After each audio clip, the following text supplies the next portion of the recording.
Senhores telespectadores, estamos na Serra do Barroso. A Serra do Barroso é uma região natural, com uma cultura, uma maneira de ser. Eu hoje vou dar aqui uma volta pelo Barroso e espero que vejam coisas surpreendentes. Na nossa frente, como veem, está uma povoação importante, é Boticas.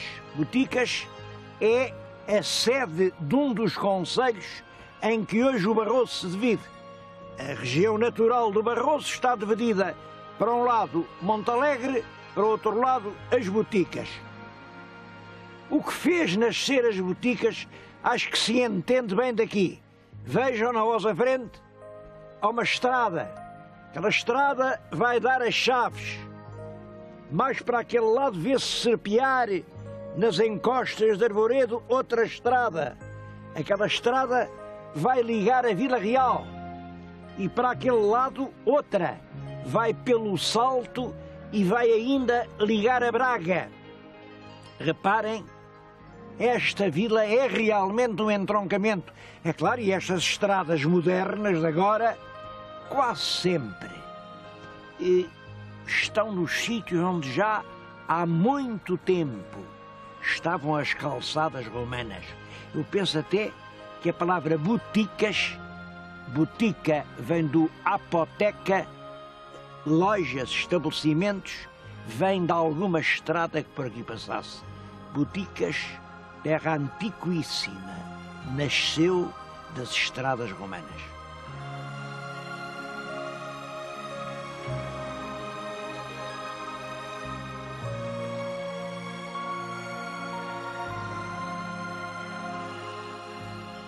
O povoamento, aliás, é aqui muito antigo, é muito anterior à época romana. Está na nossa frente aqui, isto é um castro pré-romano. Vêem nitidamente as casas que eram redondas, ao fundo vê-se a estreita porta de entrada. Ora bem, aqui no concelho de Boticas, que é um concelho pequeno, já estão classificados 24 castros semelhantes a este. 24. E há muitos outros que ainda estão por explorar. Isto representa uma grande densidade de população que tem, provavelmente, como explicação, a riqueza dos minérios. Explorava-se a céu aberto o estanho, o ouro, e creio que foi isso que provocou esta grande concentração de povos na região.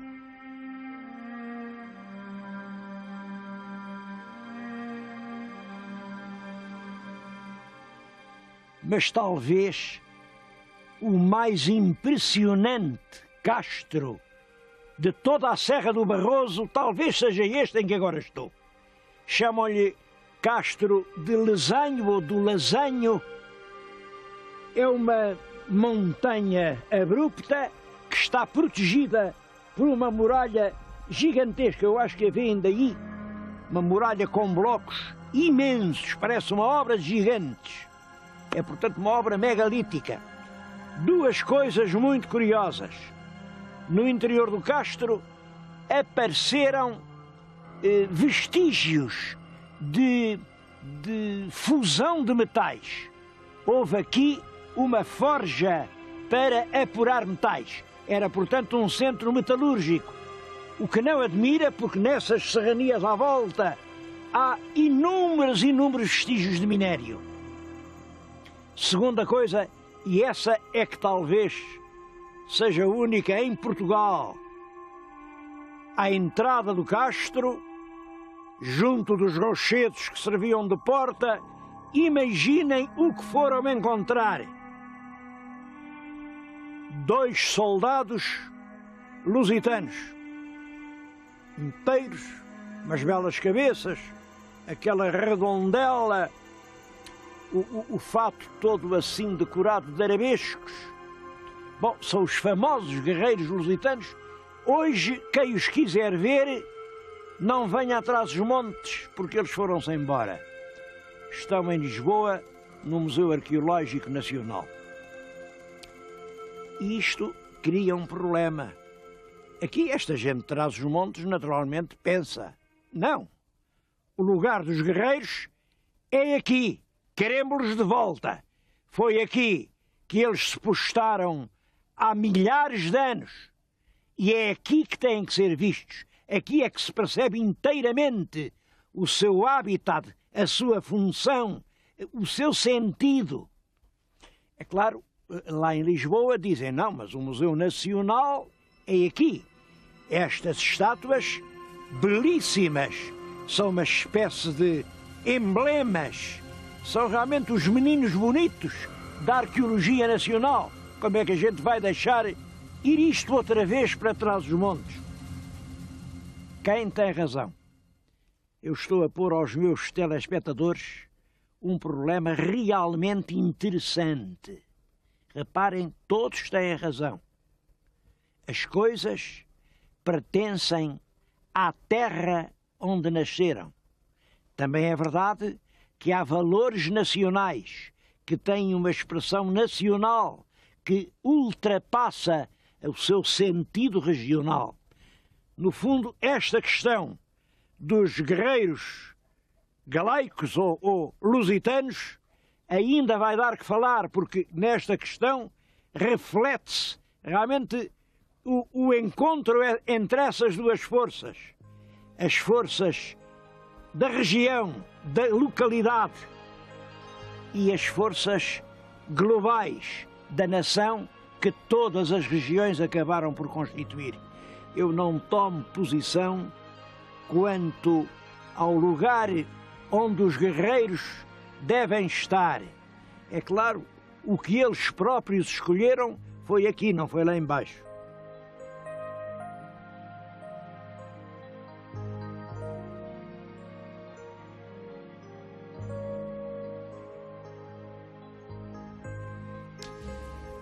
Senhores telespectadores, podem crer que é uma emocionante surpresa para mim chegar aqui e numa pequenina aldeia, uma aldeia de granito, no interior transmontano, assistir a uma das últimas procissões do Corpus Christi, que ainda se fazem em Portugal.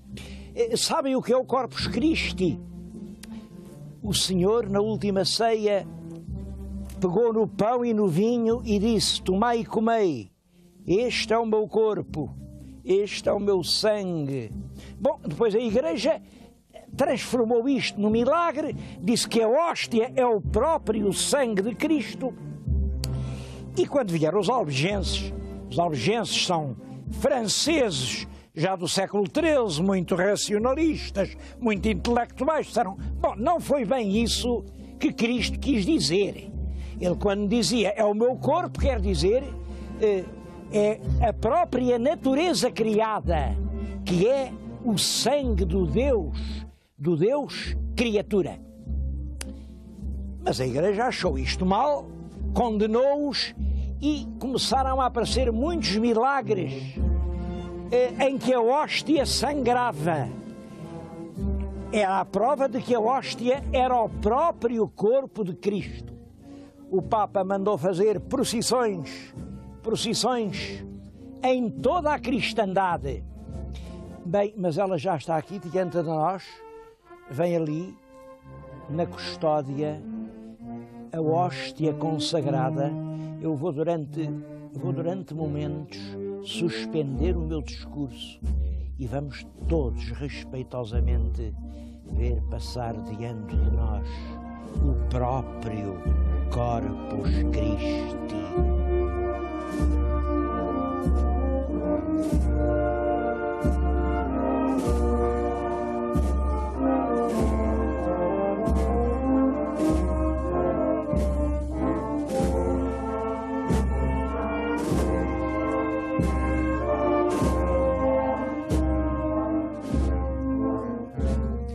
Desde o século XIII ao século XIX, esta procissão do Corpus Christi, percorrendo as vilas e as aldeias de toda a cristandade, foi a principal procissão que a Igreja organizou.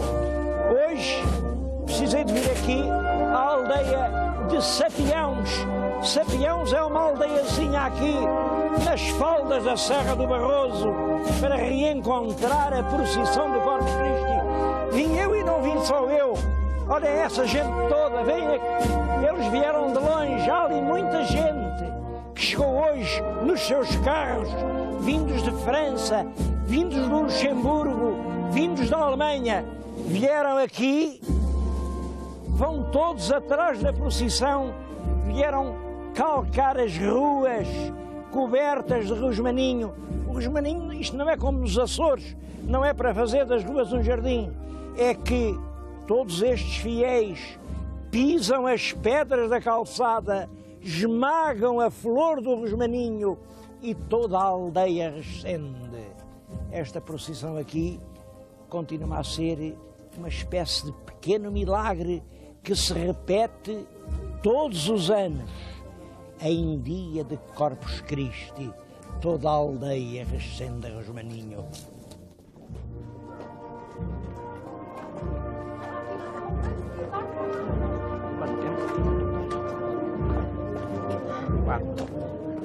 Na aldeia mora tão pouca gente e na procissão iam tantos devotos.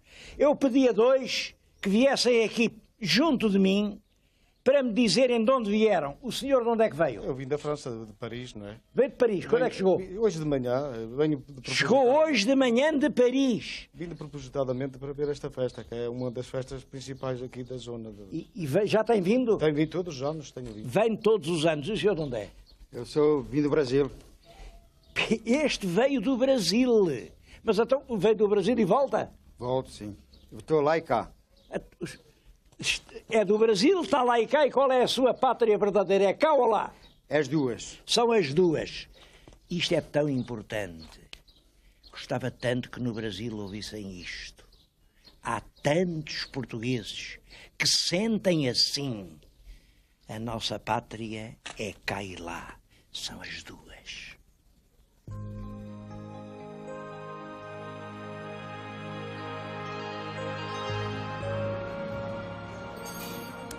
Eu acho que já lhes disse qual é o nome da aldeia em que vim encontrar esta procissão do Corpo de Deus. É Sapiãos. Às vezes é melhor ler. Leiam aqui. Sapiãos.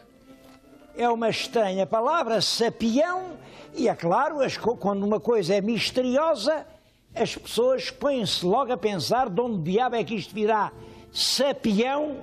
Bom, houve uns, disseram logo, sapião vem de sapo. Pois claro, isto são terras baixas, tem muita água, está lá o sapo, quá, quá, quá, quá. Sapião vem de sapo. Mas na história há sempre muitos caminhos. Sapo, então vocês acham sapo é coisa que faça nascer uma aldeia? Não, senhor. Houve uns mais eruditos que disseram não. Sapião vem do latim. Sapiens. Sapiens, o sábio. Isto era uma terra de sábios. É claro que estas fantasias são sempre, enfim, o sentimento de cada um. Sapiãos não tem nada com isso. Em português, esta palavra piãos vem sempre do latim planum, terras planas. O sa é qualquer prefixo talvez pré-romano. Isto quer dizer que aqui eram as primeiras terras planas a consentir o ferro dourado, os primeiros chãos que podiam alimentar a população. E é engraçado, a primeira aldeia nasceu mesmo na planura e lá está a igreja de São Pedro. A mim emociona muito aquela igreja porque é uma igrejinha com uma porta românica, quer dizer século XIII, o mesmo período em que nasce a procissão do Corpus Christi, e em cima um campanário que tinha 2 sinos. Para tanger o sino, puxava-se a corda, Sempre que alguém morria, aqueles sinos dobravam e o som ouvia-se por estas quebradas das serras a tocar afinados.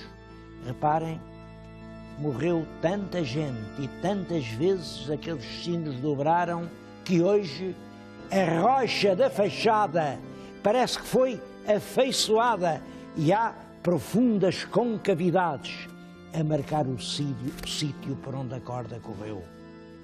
Uns morriam e outros nasciam. E o nascimento é sempre mais forte que a morte. Repara, quando aquela igreja começou a estar velha, fizeram esta. Esta é do século XVIII, é do tempo do Brasil. Isto é 1720. Esta gente começou a sair daqui destes Penedos, a ir até ao Brasil e a mandar dinheiro para fazer uma igreja nova. E aqui, na igreja nova, mandaram pintar, isto é do século XVIII, mandaram pintar este... É muito bonito isto, porque é muito ingênuo, muito rústico. Não são fidalgos, são camponeses. Há aqui um menino ainda todo revestido de faixas. Eu já tinha começado o programa quando recebemos um telefonema do Brasil. Como sabem, a gente agora anda com estes fones de bolso, toda a gente sabe onde a gente está. Telefonaram do Brasil a dizer: já sabemos que o senhor hoje vai a Sapiãos. Sapiãos, a gente tem lá uma casa de madeira, gostava que a mostrasse. Pois bem, vamos a ver a casa destes amigos que há momentos me telefonaram do Brasil.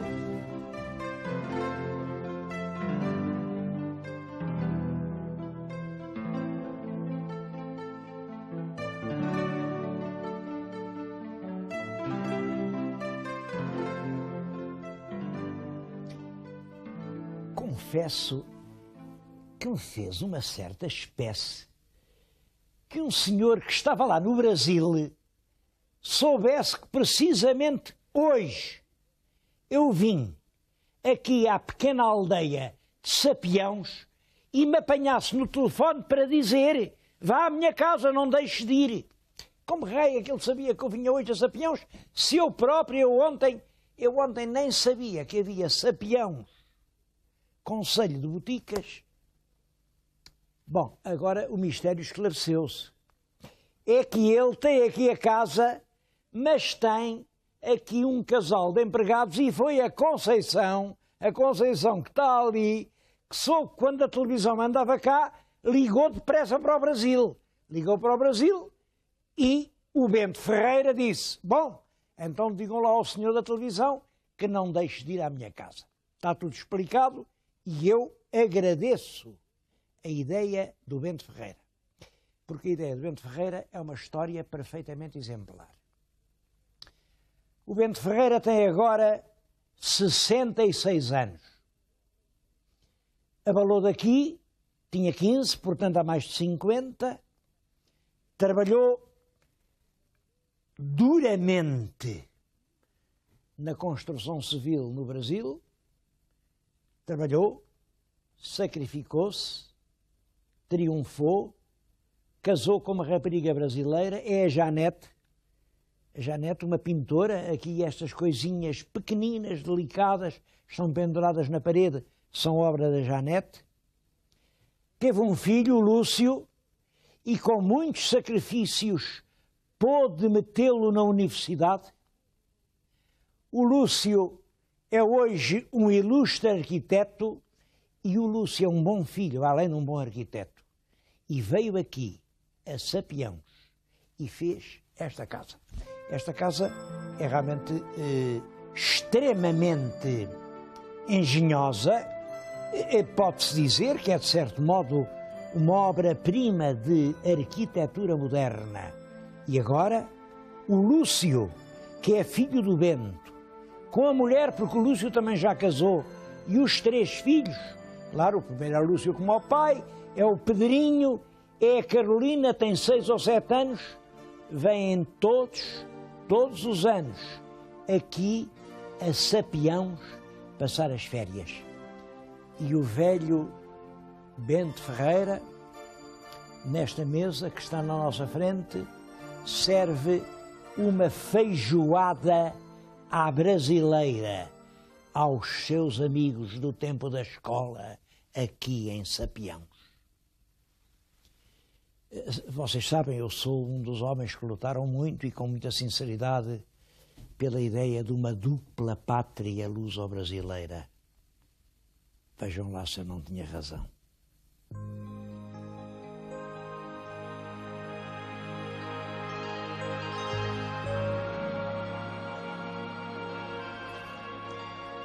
Mas o Bento Ferreira não é o único imigrante que se não esqueceu da sua terra. São milhares, são dezenas de milhares os imigrantes de boticas que não se esquecem da terra em que nasceram. E todos têm razões para isso. Têm razões profundas, razões no fundo da alma, daquelas razões que eu nem ouso dizer. E de todas as razões, as mais pequenas, as mais insignificantes, vou só falar de 3. Uma é a truta. Sabiam que quem vier a boticas ainda pode comer a truta selvagem? Esta, a truta do rio, chama-se truta fário. Ela não me engana. Tem umas pintinhas na barriga a dizer que não cresceu num aquário, não é artificial. É a verdadeira truta dos rios que ainda tem as águas puras. Bom, e a truta come-se acompanhada por este vinho. Este vinho, vejam, chamam-lhe o vinho dos mortos. Também isto tem história. É quando veio a segunda invasão francesa, a invasão do Sul, os lavradores, com medo, enterraram as colheitas daquele ano e depois, quando as desenterraram, viram que o vinho era diferente. O vinho tinha estado enterrado como se fosse um morto e afinal ressuscitava com mais vida. Este vinho, eu não tenho palavras para dizer. Os senhores venham cá e provem. A terceira razão é o presunto. Antigamente falava-se muito no presunto de Chaves, depois disseram, agora já não há presunto de Chaves, não sei o quê, não sei o quê. Eu agora vi e agora é que percebi. Claro, não há presunto de Chaves. Chaves é uma cidade e não faz presuntos. O presunto é na Serra do Barroso. Mas venham aqui ao Barroso e provem realmente este extraordinário presunto, que é realmente uma das obras-primas do paladar português. Queria-lhes dizer que estas 3 razões são as menos importantes que ligam os imigrantes de boticas ao amor da sua terra.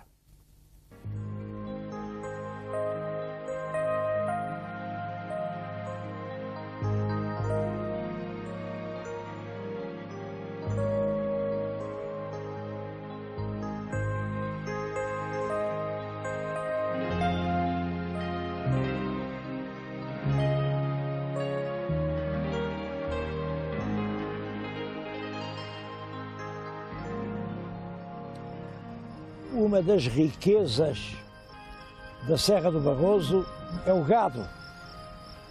Há cerca de 100 anos exportavam-se centenas e centenas de cabeças para a Inglaterra. O gado barrosão era famoso pela sua capacidade de trabalho, pela carne que dava. Bom, depois, já no nosso século, introduziu-se a batata começou a ocupar os pratos e o gado diminuiu. Mas ainda hoje há belos exemplares. E há uma coisa que eu não entendo. Eu tenho ouvido tantas vezes, a imprensa e a televisão falarem das vacas loucas, do perigo para a saúde, que são as vacas loucas, da doença que mata. Porque é que nunca ninguém disse que em toda esta Serra do Barroso nunca houve um caso dessa doença? Estes animais não são alimentados por rações, têm o prado natural da serra.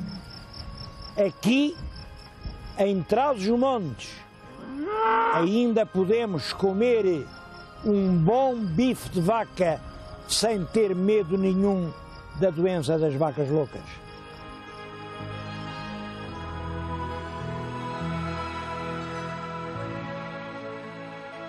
Aliás, toda a região tem uma extraordinária aptidão pecuária. Não é só a vaca, os rebanhos de ovelhas. Há aqui uma coisa, eu acho que alguns dos senhores já conhecem. O cabrito. Está a correr agora a Semana do Cabrito Transmontano. Bom, mas sobre cabritos, eu gostava de contar uma coisa que é para pensar. O ano passado, esteve aqui, andou por aqui, um empresário alemão, provou o cabrito, ele vinha lá com os sócios, achou uma maravilha e fez uma encomenda. Sim, senhor, a Alemanha, uma grande empresa, ia importar cabritos portugueses, mas queriam 3.000 cabritos por semana. 3.000 por semana. Bom, é claro, aqui as nossas autoridades fizeram a conta. Aqui só nascem 10.000 em cada ano. Se nascem 10.000 por ano, como é que a gente ia vender 3.000 por semana? Claro, não se fez o contrato. Não se fez o contrato, as pessoas acharam muita graça, ainda hoje contam isto, imagine 3.000. Mas isto é para ouvir e para pensar. Portugal não tem grandes hipóteses nessas cadeias comerciais em que tudo se conta aos milhões. O que nos há de valer não é a quantidade, é a qualidade. O cabrito transmontano é realmente uma delícia, simplesmente. É preciso vir prová-lo atrás dos montes.